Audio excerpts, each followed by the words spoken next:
Take away, take away, take away this ball and chain. Well, I'm lonely and I'm tired, and I can't take any more pain. Take away, never to return again. Take away, take away. Take away this ball and chain.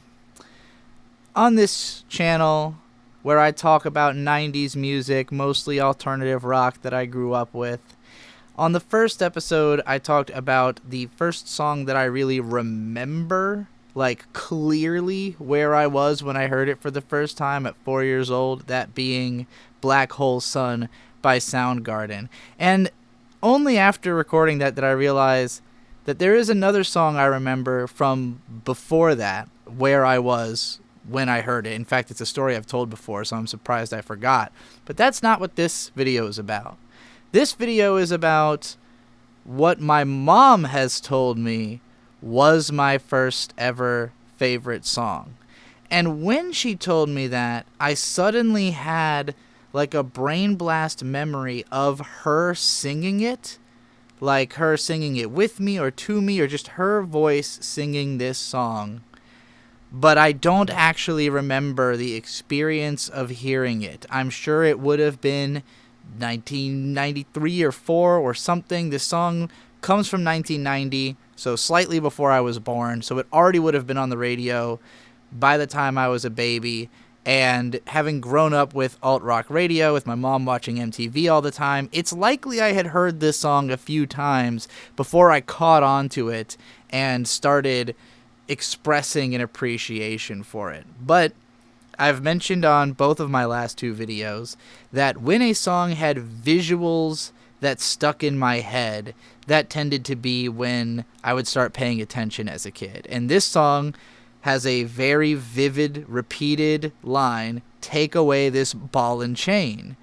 And I remember my mom explaining to me that when you were in prison, way back in the day, or when they were trying to keep you in place, they literally would, put a shackle around your leg that has a chain connected to it to a big iron ball. And that's how you are unable to run away. You're chained, you're shackled, ball and chain. And so I remember hearing this song, thinking about the ball and chain imagery and the desire to have it taken away. And I don't think that I would have clocked this as an especially sad song as a kid. Like, I usually didn't notice all of the lyrics of a song. I noticed the particularly vivid ones. But it is interesting when I think about this being my first favorite and that my next favorite would have been Black Hole Sun, because both of them are like 5-minute long, sad as fuck dirges that don't really resemble much of the aggressive, more forwardly fun, stuff that would have been on the alt-rock channels when I was growing up. They're both songs that would have sort of stopped you in your tracks and forced you to think about them and to live in their atmosphere. And so I think as a kid, this would have spoken to me because it is like a sort of softer, more straightforward song, but with just enough of like the usual punk rock guitar sound that it wouldn't have been alienating to me as somebody who mostly heard that kind of music. Having said all that, this song, unlike the last two that I've talked about on this channel, I can't say that I really love this song still today. I think the hook is super memorable and catchy, but as a whole song, it is too long, too repetitive. It's almost 5 minutes long, and it's mostly the same kind of chord progression, a slow, jangly, kind of country pop feeling song. It's really more in the vein of like old American folk, like Bob Dylan. Like, this to me feels like a Bob Dylan story song, but it's not as poetic. It's easier to listen to, because personally I don't like Bob Dylan at all, but like it's got that kind of not really being sung especially well. It's not really like a singer song so much as a story song that's meant to be relatable. And really, it's tear in your beer. Like, this is a tear in your beer, almost country song. The lyrics go, well, it's been 10 years and 1,000 tears, and look at the mess I'm in. A broken nose and a broken heart, an empty bottle of gin. While I sit, I pray in my broken down Chevrolet while I'm singing to myself, there's gotta be another way. These are almost completely standard country lyrics. It just happens to be in a jangly punk rock sound instead of a jangly country sound. Honestly, this is just like a way to sneakily put country music onto rock radio, I think. And it worked. It's a very successful song. It tackles themes of the second verse is, I've searched and searched to find the perfect life, a brand new car, a brand new suit, I even got me a little wife, but wherever I have gone, I was sure to find myself there. You can run all your life, but not go anywhere. It's a song about self-hate. It's a song about being chained to yourself, to your own disdain, to your depression, to your feeling that I'm never getting out of this body. You know, you could almost even call it dysphoric, or at the very least dysmorphic. It's like I can't escape from who I am, and I will never love myself, so I'm chained to myself.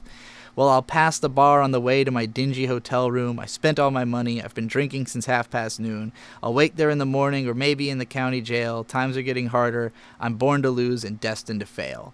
So, yeah, this is just a sad sack of a song. It is a sad man being sad about who he is.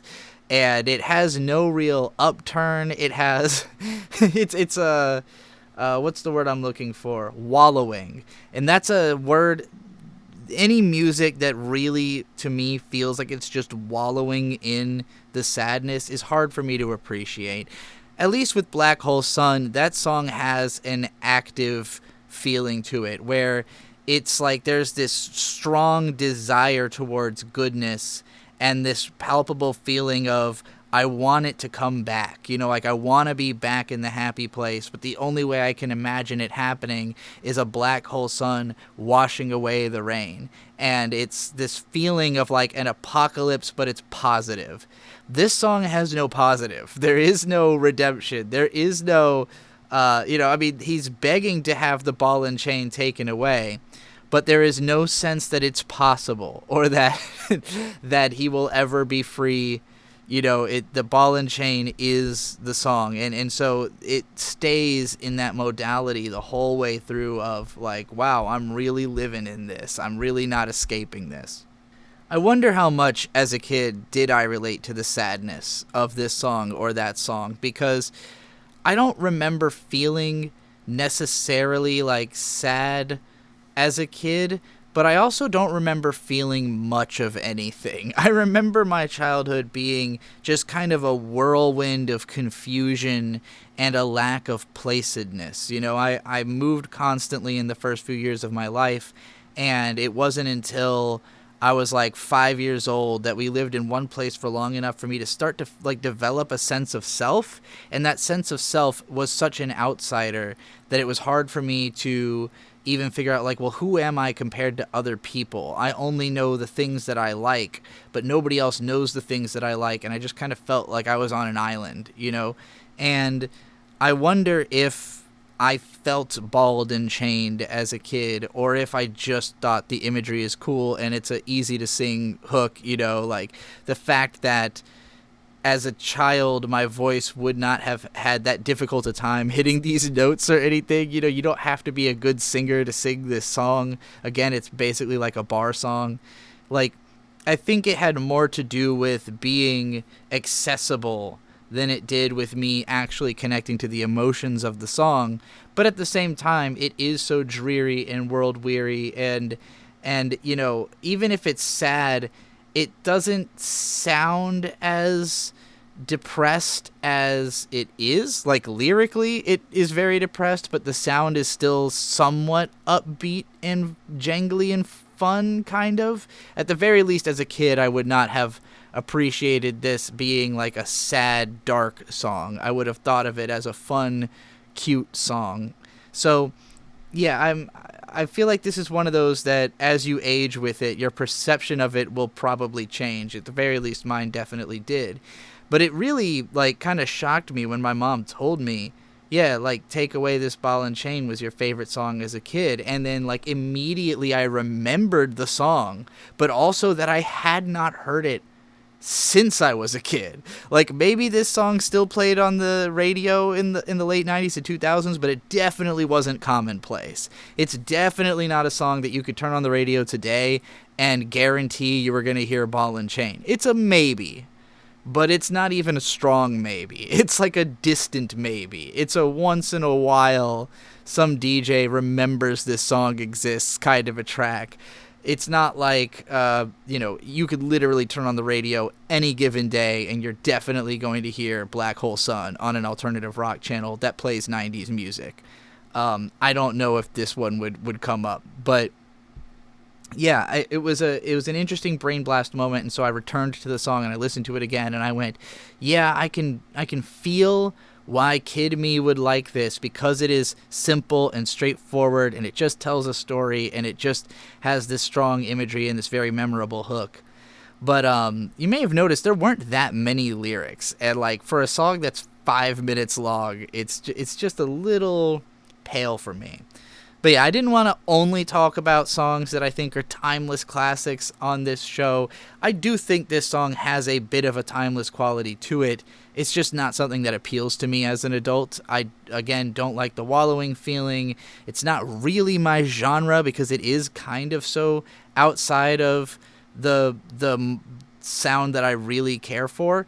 It is more of a folk song that just happens to have distorted guitars in it. And it's not that I dislike folk music. I actually quite like a lot of it. But not this kind of repetitive ballad structure, Bob Dylan style stuff. That doesn't do as much for me. Maybe one day I'll feel so beaten down by life that this song will connect with me over again. I really hope not. I hope I never feel as desperate as this song feels again.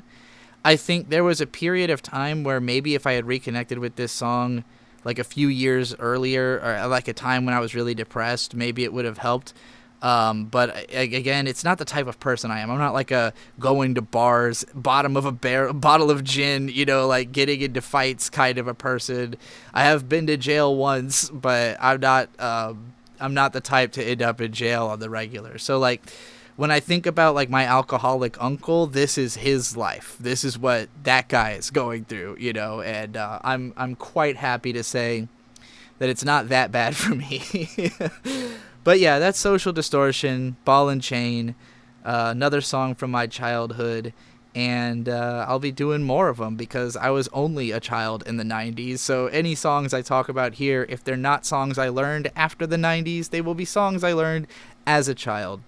And I think I've settled on releasing these bi-weekly, that is every other week, as opposed to weekly, just because there's only so many 90s songs. And I'm kind of stacking up a bunch of these ahead of time, scheduling them into the future so that, I don't have to think of a new one every single couple of weeks. But yeah, this is one of the 100 channels that I have.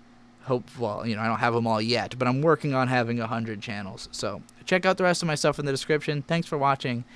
90s music forever.